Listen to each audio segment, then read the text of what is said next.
सुप्रभात बच्चों। हम लोग महाकवि माघ का प्रभात वर्णन निबंध पढ़ रहे हैं और इस निबंध को आचार्य महावीर प्रसाद द्विवेदी जी ने लिखा है।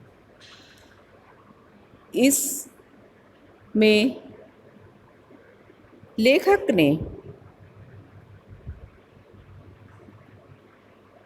सूर्य, चंद्रमा और नक्षत्रों का अत्यंत सुंदर वर्णन किया है और उनका मानवीकरण करके उनकी क्रीड़ाओं का सजीव रूप से चित्रण भी लेखक ने किया है।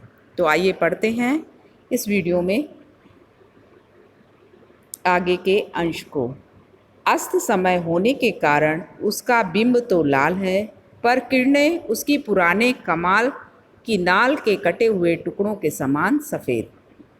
स्वयं सफ़ेद होकर भी बिंब की अरुणता के कारण वे कुछ कुछ लाल भी हैं।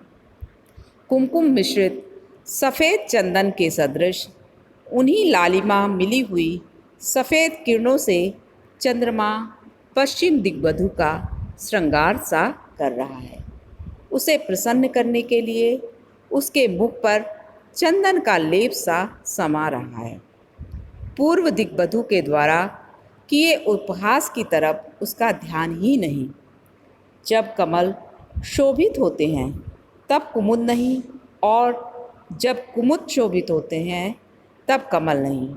दोनों की दशा बहुधा एक सी नहीं रहती, परंतु इस समय प्रातःकाल दोनों की तुल्यता देखी जा सकती है। कुमुद बंद होने को हैं, पर अभी पूरे बंद नहीं हुए। उधर कमल खिलने को हैं, पर अभी पूरे खिले नहीं। एक की शोभा आधी रह गई है और दूसरे को आधी ही प्राप्त हुई है। रहे भ्रमर सो अभी दोनों पर ही मंडरा रहे हैं और गुंजा रव के बहाने दोनों ही के प्रशंसा के गीत गा रहे हैं। इस समय कुमुद और कमल दोनों ही समता को प्राप्त हो रहे हैं। बच्चों, आप सभी को पता है कि जब कमल और कुमुद ये दो अलग अलग पुष्प हैं और दोनों ही अलग अलग समय पर खिलते हैं। कमल बच्चों प्रातःकाल खुलते हैं और कुमुद रात्रि में खिलता है। लेकिन जब प्रातःकाल होने का होता है तो उस समय दोनों ही पुष्पों की स्थिति एक समान होती है और दोनों ही एक जैसे प्रतीत होते हैं कि कमल खिलने को होता है और कुमुदनी बंद होने को। तो ऐसी स्थिति में भंवरे उन पर दोनों ही पुष्पों पर मंडराते हैं और उन दोनों ही पुष्पों की प्रशंसा के गीत गाते हैं।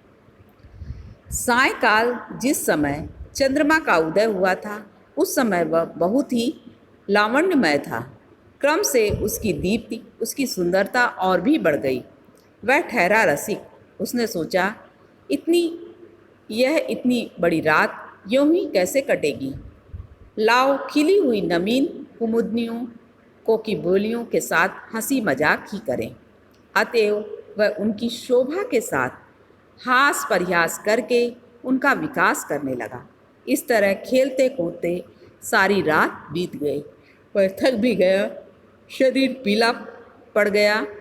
कर अर्थात किरण जाल स्रस्त अर्थात शिथिल हो गए। इससे वह दूसरी दिगंगना पश्चिम दिशा की गोद में जा गिरा। यह शायद उसने इसलिए किया कि रात भर के जगह अब उसकी गोद में आराम से सो जाए। तो बच्चों, इस निबंध में लेखक ने चंद्रमा के व्यवहार का वर्णन किया है और बताया है कि चंद्रमा शाम को रात्रि में तो पूर्व दिशा में चमकता रहता है, लेकिन जैसे ही प्रातःकाल आता है तो वो पश्चिम दिशा की गोद में जाकर आराम करने के लिए चला जाता है और उसमें पूर्व दिशा के हास परिहास का कोई भी भान नहीं होता और वह आराम से पश्चिम दिशा की गोद में चला जाता है।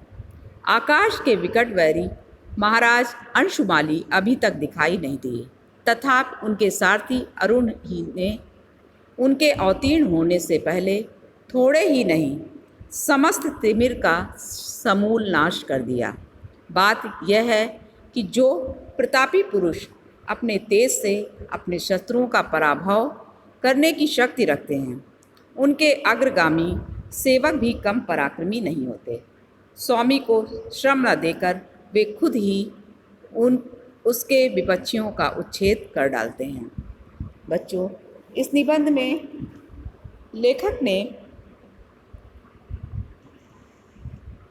प्रातःकालीन छटा का मनोहारी वर्णन किया है और यहाँ पर चंद्रमा के अस्त होने और सूर्योदय के पूर्व के दृश्य का बड़ा ही सुंदर वर्णन किया है।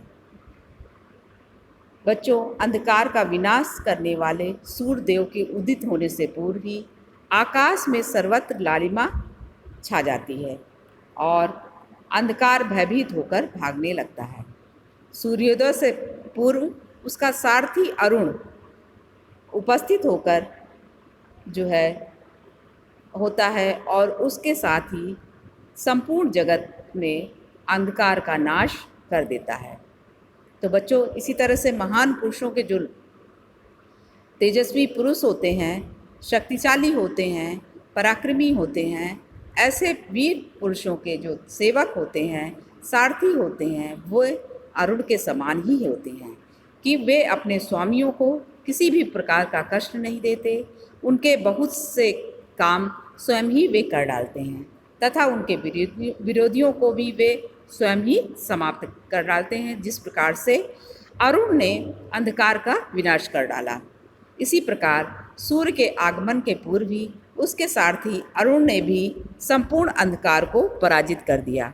अंधकार के पराजित होते ही असहाय रात्रि पर मानो विपत्ति का पहाड़ टूट पड़ा हो, ऐसी स्थिति में वह एक पल के भी नहीं ठहर सकती और असहाय होकर पलायन करने लगती है।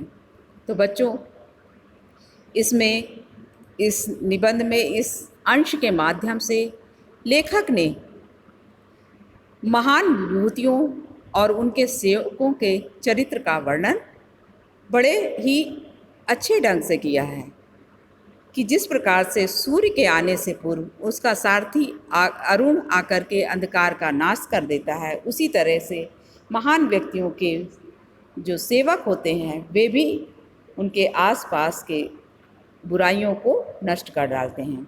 लेखक ने बच्चों इन पंक्तियों में प्रकृति का मानवीकरण किया है और प्रातःकाल की शोभा का सुंदर वर्णन किया है। भाषा इसमें संस्कृतनिष्ठ साहित्यिक खड़ी बोली है और शैली भावात्मक है। बच्चों, मिलेंगे अगले वीडियो में, तब तक के लिए नमस्कार।